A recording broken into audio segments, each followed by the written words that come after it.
The stars had always been full of life. For 10,000 years, the Galactic Coalition ruled the Milky Way with wisdom and peace. 12 species worked together, traded together, and built great things together. They believed they were safe. They believed nothing could threaten them. They were wrong. The Vorn came from Andromeda, the galaxy next door. They were not like other species. They did not have individual minds. They shared one giant consciousness, billions of creatures thinking as one. Their ships were black and endless, covering the sky like a swarm of hungry insects. They did not come to talk. They did not come to trade. They came to consume.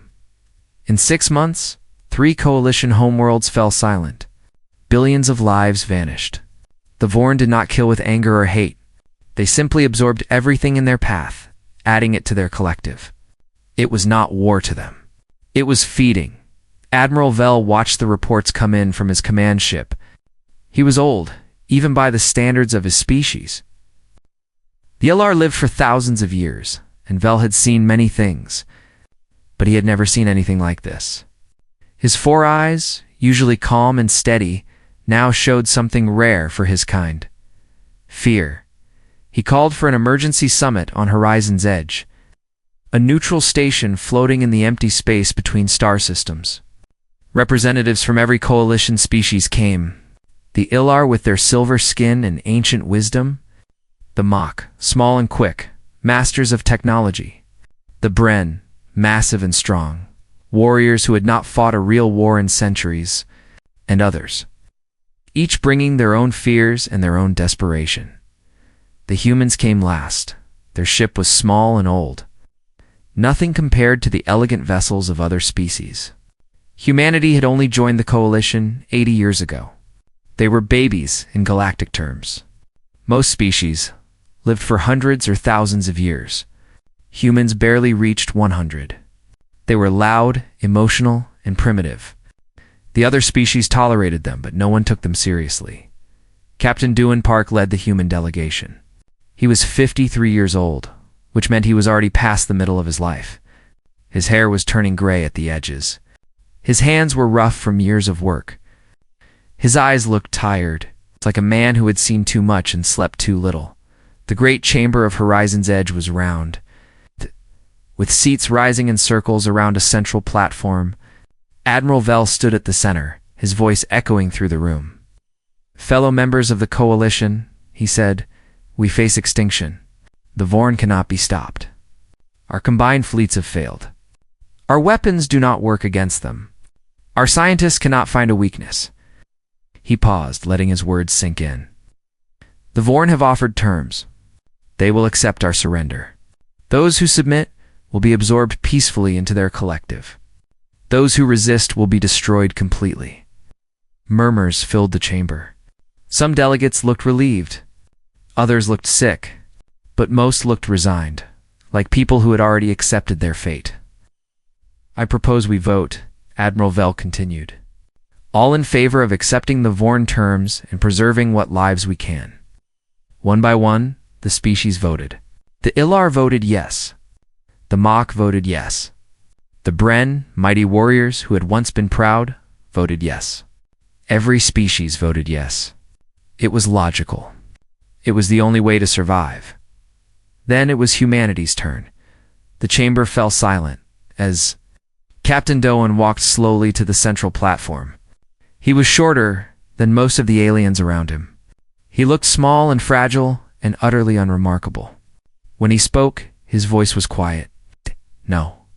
Admiral Vel blinked all 4 of his eyes. "I'm sorry. Did you say no?" "I said no. Humanity will not surrender." Laughter echoed through the chamber. Not cruel laughter, but the kind of laughter people make when they hear something so foolish they cannot believe it. "Captain Park," Admiral Vel said, his voice patient like a teacher speaking to a confused child, "perhaps you do not understand. The Vorn have destroyed species far older and more powerful than yours. Your entire fleet is smaller than the force they use to guard a single outpost. You cannot win, I know. Then why refuse? Why choose death?" Dewan looked around the chamber. He saw the pity in their eyes. He saw how little they thought of humanity. He did not care. "Where I come from," he said, "we have a saying. It is better to die standing than to live kneeling." The Vorn want to take everything we are. Our thoughts, our memories, our souls. They want to make us part of their machine. That is not survival. That is a different kind of death. Admiral Vel shook his head slowly. "You are committing suicide. You are condemning your entire species." "Maybe, but we will condemn ourselves on our own terms." He turned to leave, but stopped at the edge of the platform. He looked back at the assembled delegates, all the ancient and wise species who had built a galactic civilization. "You have all chosen to give up everything that makes you who you are. You think you are being smart. You think you are surviving." His voice grew harder. "But there is no survival in what you are doing. The moment you kneel, you are already dead. You just won't know it yet." He walked out of the chamber. The human delegation followed him. The doors closed behind them with a soft sound that somehow felt very loud. For a long moment, no one spoke. Then a mock delegate leaned toward his neighbor. "How long do you think they will last?" he whispered. "A month," the neighbor replied. "Maybe 2. Foolish creatures. So young. So stupid." Admiral Vel said nothing. He simply stared at the doors where the humans had left. Something bothered him, though he could not say what. Something in the human captain's eyes. It was not madness. It was not desperation. It was something Vel had not seen in a very long time. It was certainty. The summit ended.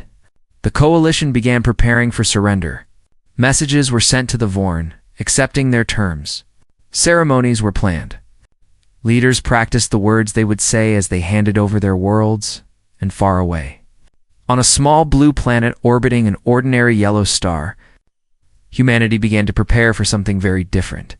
They did not prepare to surrender. They did not prepare to run. They prepared to fight. General Yuna Choi stood in the war room beneath the mountains of Korea. Screens covered every wall, showing data, maps, and endless lists of resources. She was small and thin, with a soft voice that made people lean in to hear her. But her eyes were made of iron. "How long do we have?" she asked. "The Vorn will reach us in 6 months," her aide replied. "Maybe less." She nodded slowly. "Then we have 6 months to do the impossible." "General, with respect, the coalition had thousands of years and billions of soldiers. They failed. What can we do in 6 months?" Yuna looked at the screen showing Earth, her home, her people. 4 billion humans who were about to face the end of everything. "We can make them remember us," she said. "We can make sure that when the Vorn think of humanity, they feel pain. We cannot win this war, but we can make them bleed. And maybe, just maybe, that will be enough." The screens flickered. The countdown began. Humanity had 6 months to prepare for the end of the world. They did not waste a single day. The months passed quickly. Too quickly on Earth, everything changed. Factories that once made cars now made weapons. Schools became training centers. Children learned to shoot before they learned to drive. Old people who thought their fighting days were over picked up guns again. Everyone worked. Everyone prepared. Everyone knew what was coming. General Yuna Choi did not sleep much anymore. She spent her nights in the war room, studying maps of the solar system, looking for any advantage. During the day, she visited the workers and soldiers, shaking hands, offering encouragement, hiding her own fear behind a calm smile. The plan was simple because simple plans were the only kind that worked under pressure. They would turn the solar system into a trap. Every moon, every asteroid, every piece of rock floating in space would become a weapon. If the Vorn wanted Earth, they would have to pay for every kilometer. Mars became a fortress. Its red surface was covered with missile batteries and shield generators. The asteroid belt was filled with mines and hidden ships waiting to strike. Even the moons of Jupiter and Saturn were armed.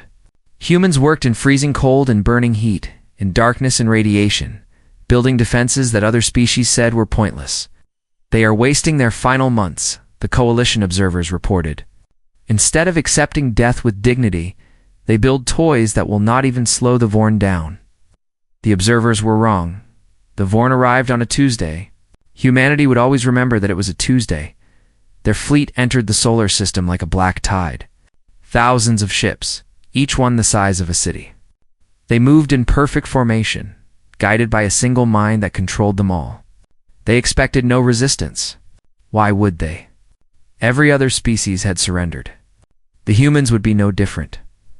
The first wave of Vorn ships reached the outer defenses near Neptune. They did not even slow down. Their scanners showed human weapons, primitive and weak. Nothing to worry about. The mines exploded. Not regular explosions. These were nuclear weapons, hundreds of them, hidden inside asteroids and space debris. The Vorn ships had shields that could stop almost anything, but no shield could stop a blast from the inside. Human engineers had designed mines that attached to enemy ships before exploding. It was a trick. A dirty, desperate trick. 30 Vorn ships died in the first second. It was not a victory. 30 ships was nothing to the Vorn, but it was something. For the first time in their long war across 2 galaxies, the Vorn felt pain. Every creature in their collective felt those 30 deaths. Every mind in their hive experienced a moment of shock. Commander Minho Kong watched from the bridge of the carrier Defiance. He was young for a commander, only 32 years old. He had been a school teacher before the war. Now he studied battle data like he once studied lesson plans. "Interesting," he said quietly. "What is interesting, sir?" His second officer asked. "Look at the Vorn formation." After the mines hit, they hesitated. Just for a moment. Their advance slowed by 2%. 2% is nothing. 2% is everything. Minho pulled up more data on his screen. The Vorn are a hive mind. They share everything, including pain. Those 30 ships were nothing to them tactically, but emotionally, they felt every death. They are not machines. They feel. His second officer stared at him. "You think we can use that?" "I think we just did." The battle continued. Human ships attacked from every direction, striking fast and retreating before the Vorn could respond. They could not win a direct fight. Human ships were smaller, weaker, slower, but they could hit and run. They could ambush. They could make every step forward cost the Vorn something. The Vorn adapted quickly. They were not stupid. They had conquered entire galaxies, but they had never faced an enemy like this. Other species surrendered or ran. Humans didn't either. Humans kept fighting long after any logical species would have stopped. On Earth, the news spread fast. The battle was going badly. Millions were dying. But the Vorn were also dying. For the first time, humanity saw that the enemy could bleed. General Yuna addressed the world from the war room. Her face appeared on every screen, every device, every surface that could show a picture. "Today we lost many good people," she said. Her voice was steady. "We will lose more tomorrow. And the day after? This war will take everything from us. But I want you to know something. The Vorn came here expecting to swallow us whole. Instead, they found something stuck in their throat. Every ship we destroy, every soldier we kill, they feel it. They feel our anger. They feel our refusal to die quietly. And they are beginning to understand something that the rest of the galaxy forgot." She paused, her iron eyes burning. "Humanity does not surrender. Humanity does not kneel. We may be small. We may be young. We may die in this war. But we will make them remember us. We will make them afraid to ever face another species like us. We will teach them the cost of attacking our home." Across the planet, people who had been crying stopped crying. People who had been afraid found their anger. Factories worked faster. Soldiers trained harder. The fear did not disappear, but it shared space with something else now. Something fierce. The Vorn pushed deeper into the solar system. Every day they came closer to Earth. Every day they lost more ships. The numbers were still against humanity. For every Vorn ship destroyed, 100 human ships died. But the Vorn had never experienced anything like this. Their collective mind was filled with a strange new sensation, doubt in all their millions of years of existence. The Vorn had never doubted. They absorbed, they grew, they consumed. That was their nature. But now, for the first time, they hesitated before each attack. They calculated losses they had never needed to calculate before. They wondered if this small, primitive species was worth the trouble. Commander Minho Kong continued to study them. He worked without rest, analyzing every battle, every movement, every response. He was building a picture of the enemy. Not just their ships and weapons, but their mind. Their psychology. Their fear, because the Vorn did feel fear. They just did not recognize it yet. 6 months after the first battle, the Vorn reached Earth orbit. Half their invasion fleet was gone. Not destroyed in one glorious battle, but bled away slowly, ship by ship, soldier by soldier. It was the most costly campaign in their history, and it was about to get worse. General Yuna Choi looked up at the sky, where black ships blocked out the stars. "Begin the final phase," she ordered. The ground shook as hidden weapons rose from bunkers all over the planet. Missiles streaked upward by the thousands. Orbital platforms that had pretended to be debris revealed their true nature and opened fire. Earth itself became a weapon. The battle for Earth had begun, and humanity was ready to pay the final price. 3 years passed. 3 years of fire and blood and death. Earth was no longer the blue and green world it had once been. The oceans were gray with ash. The forests were gone, burned away by orbital bombardment. Great cities that had stood for thousands of years were now craters filled with radioactive dust. The surface was a graveyard. But beneath that graveyard, humanity lived on. They had moved underground. Millions of tunnels and bunkers spread beneath every continent.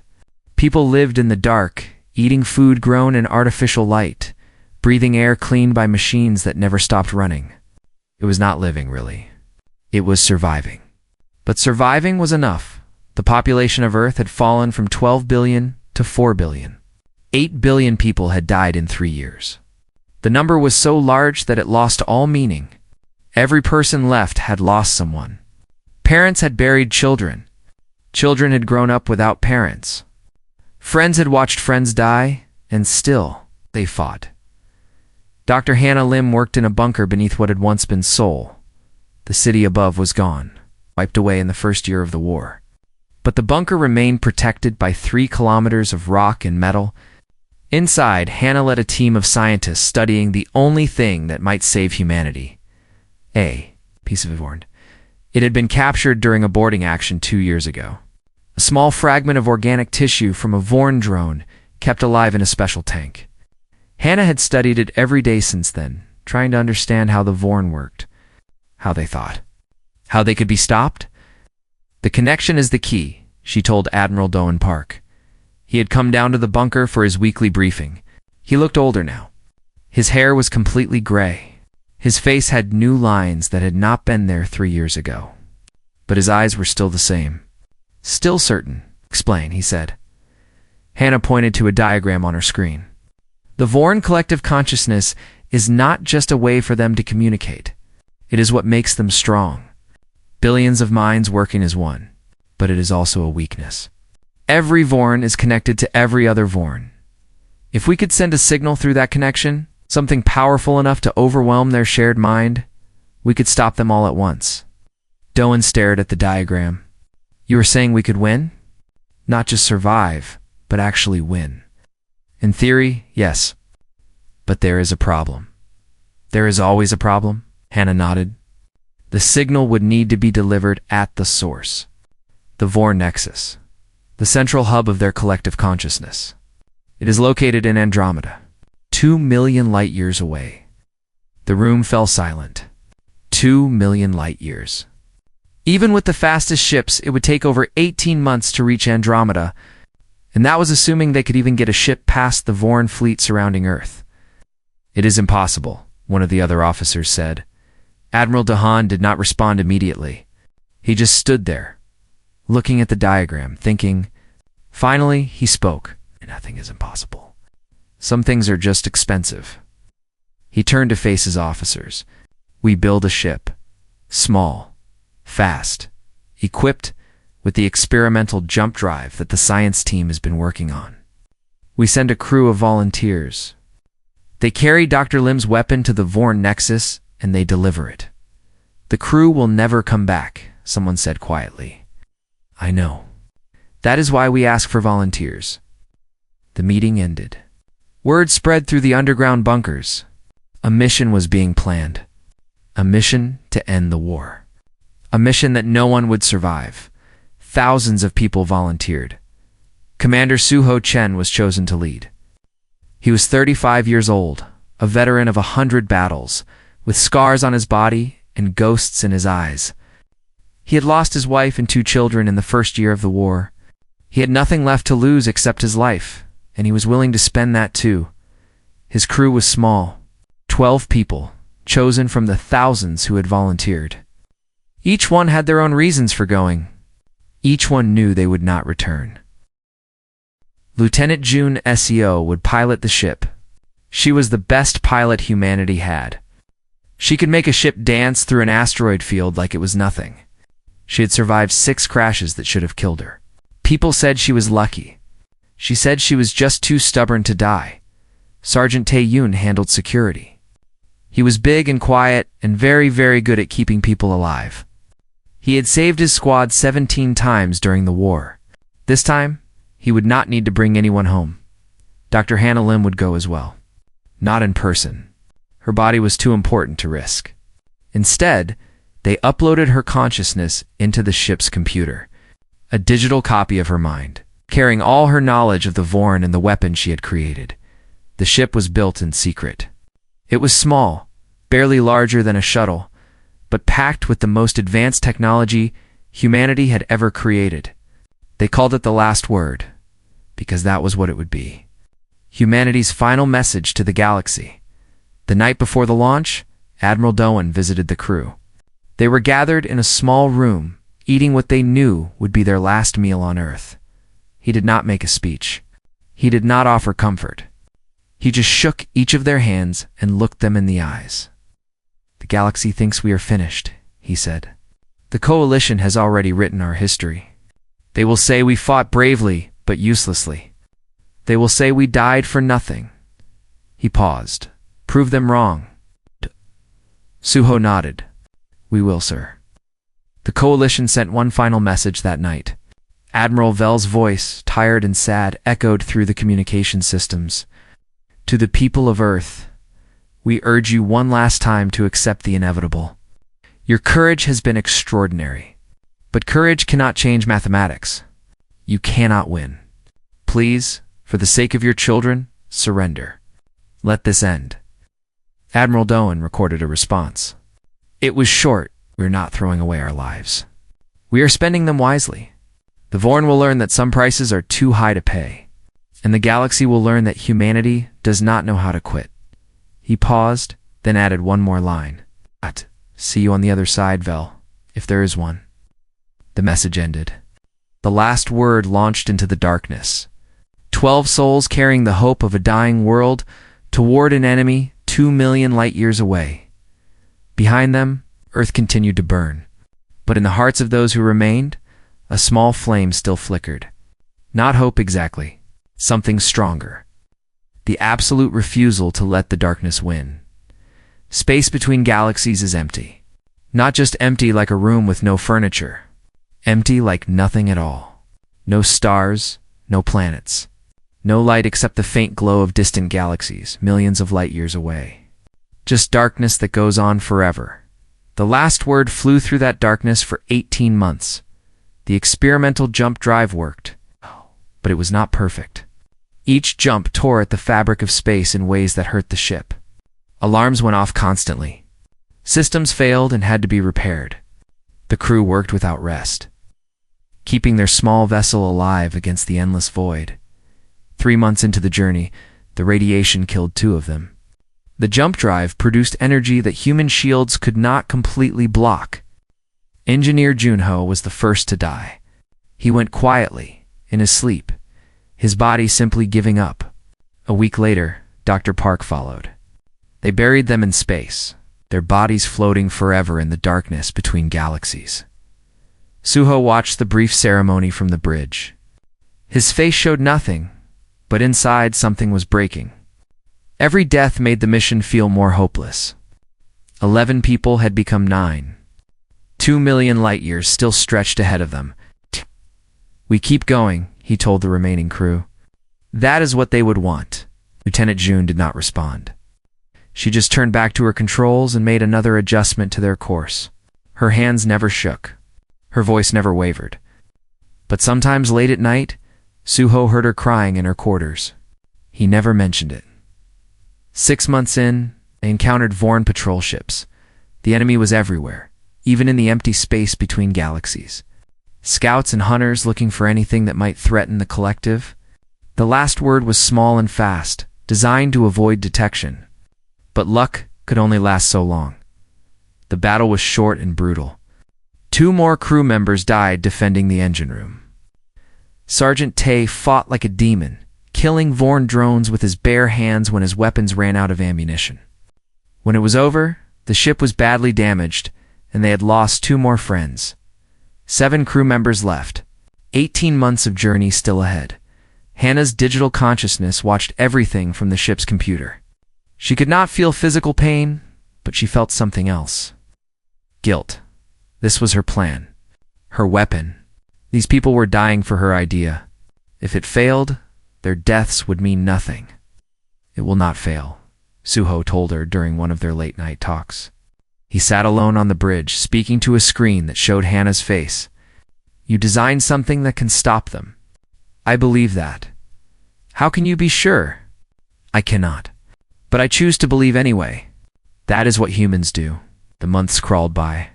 The last word limped through space, held together by desperate repairs and pure stubbornness. 3 more crew members died. 1 to an accident with the jump drive. 1 to an illness that their limited medical supplies could not treat.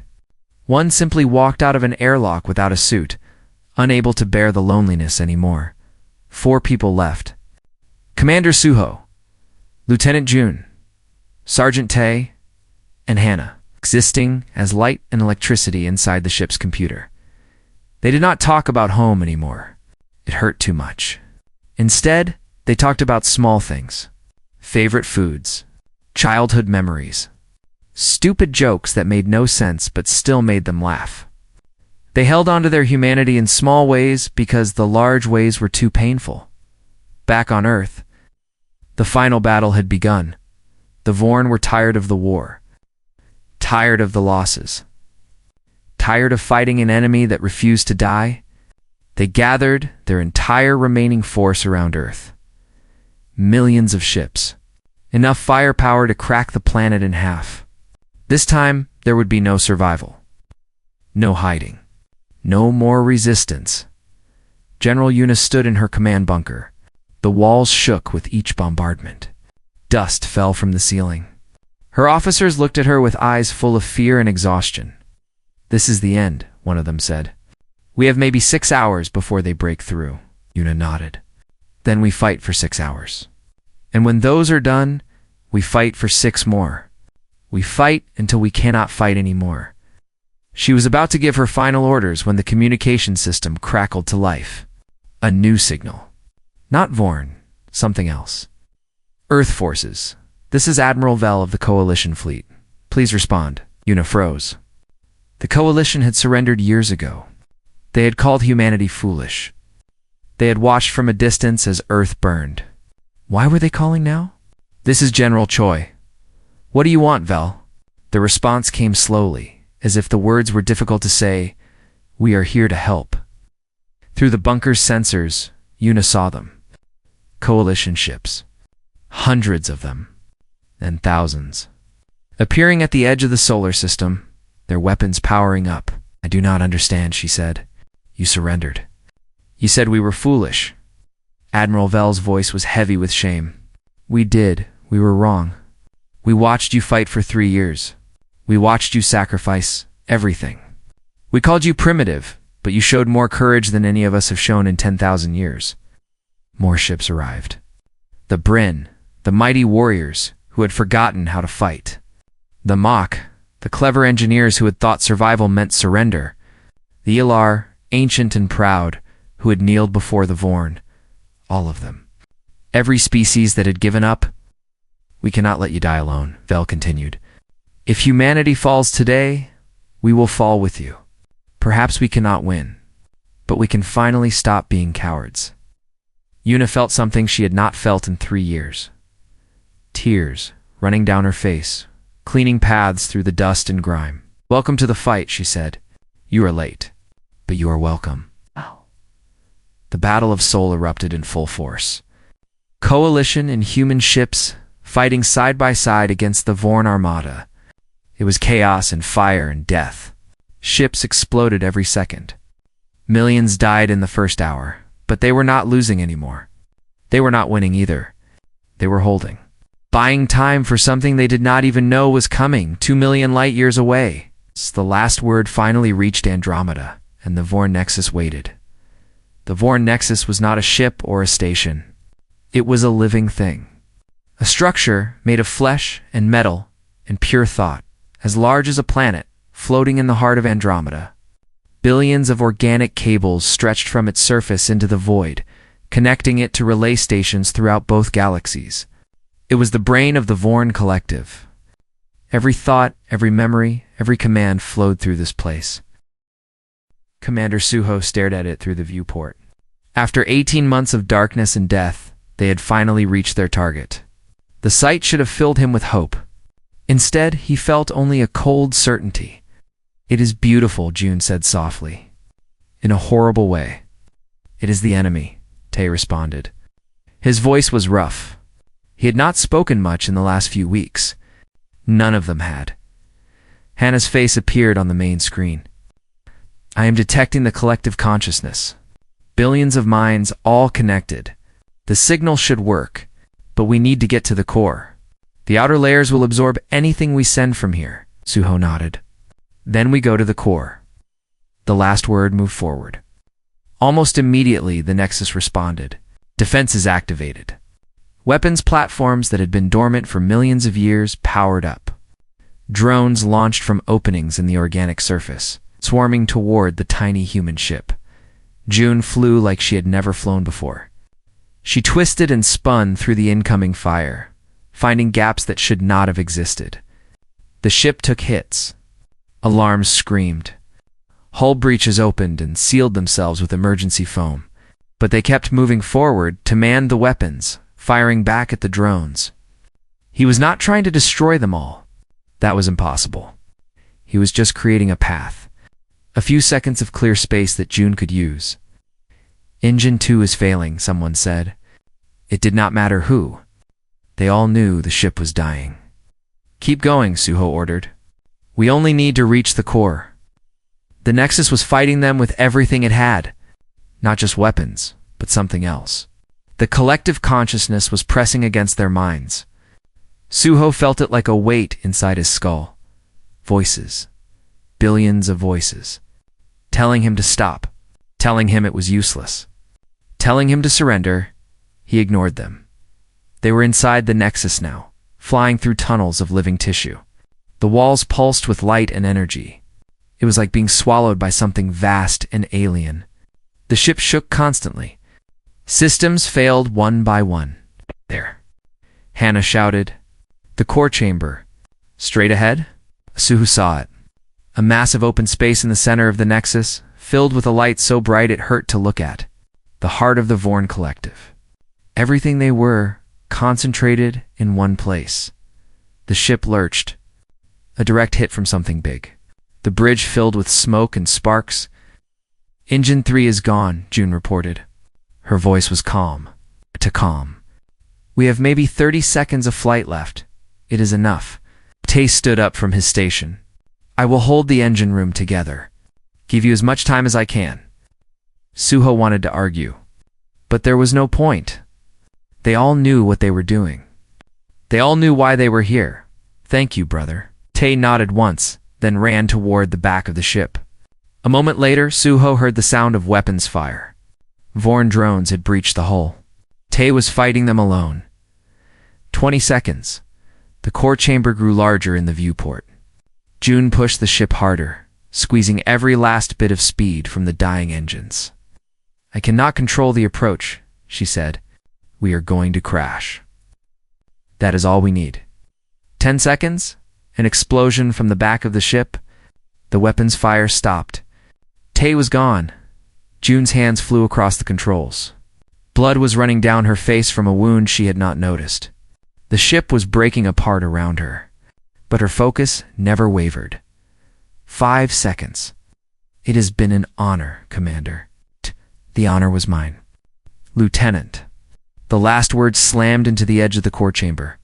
The impact threw Suho against the wall. He heard bones break. His vision went red, but he could still see the activation switch on the console. The weapon. Hannah's weapon. The signal that could end everything. He crawled toward it. His body was broken. His lungs were filling with blood. But he kept crawling. June was dead. He could see her body, still strapped to the pilot seat, her hands frozen on controls that no longer worked. She had done her job. She had gotten them here. Suho reached for the switch. His hand was shaking. His strength was fading. He could feel the collective consciousness crushing his mind, screaming at him to stop. He could not reach it. His arm was too weak. The switch was just centimeters away, but it might as well have been 1,000,000 kilometers. Then Hannah spoke. Her digital voice coming from the ship's dying speakers. I have it, Commander. I can activate the weapon from here. But I need you to do one thing. What? Tell them why. When the signal goes out, it will carry thoughts, emotions. I can add yours to the wave. Tell the Vorn why we did this. Let them feel what humanity feels. Suho closed his eyes. He thought of Earth, of the billions who had died, of the children who would never grow up, of the cities turned to ash and the oceans boiled away. He thought of hope and defiance and the absolute refusal to kneel, and he thought of love. Love for his home. Love for his people. Love for a species that had been too young and too small, and too stubborn to know when to quit. Do it, he whispered. Hannah activated the weapon. The signal exploded outward from the Nexus. It traveled through every cable, every relay, every connection the Vorn had ever made. And it carried more than just interference. It carried everything humanity had felt. 3 years of war, billions of deaths, pain and grief and rage, but also hope. The unbreakable hope of a species that believed tomorrow could be better. The hope that had kept them fighting when all logic said to surrender. The hope that had sent 12 people on a journey they knew would kill them. The Vorn collective could not process it. They had never felt anything like this. Their shared mind was built for unity, for control, for order. It could not handle the chaos of human emotion. The signal overwhelmed them like a flood breaking a dam. Across 2 galaxies, every Vorn stopped. Ships went silent. Drones fell from the sky. The great collective that had consumed civilizations for millions of years collapsed into silence at the Battle of Seoul. General Yuna watched as the Vorn armada simply stopped moving. The weapons stopped firing. The ships drifted, empty of the intelligence that had controlled them. She did not understand what had happened. She did not need to. She just knew that somehow, impossibly, it was over. 1 year later, they built a memorial on Earth, 12 pillars around an eternal flame, one for each member of the Last Word. Admiral Vel came to the ceremony. He was old and tired, but his eyes showed something new. Respect, true respect. You taught us what we had forgotten, he said, that some things are worth dying for. That giving up is never the only option. General Yuna stood before the flame. Behind her, a shattered world slowly healing. Above her, stars that were finally safe. We are small, she said. We are young. We live brief lives. But we carry something that outlasts us. Hope, and hope never surrenders. The flame burned on, and across the galaxy, every species that had once dismissed humanity now looked at the small blue world with new eyes. The humans had astonished everyone, and the universe would never forget.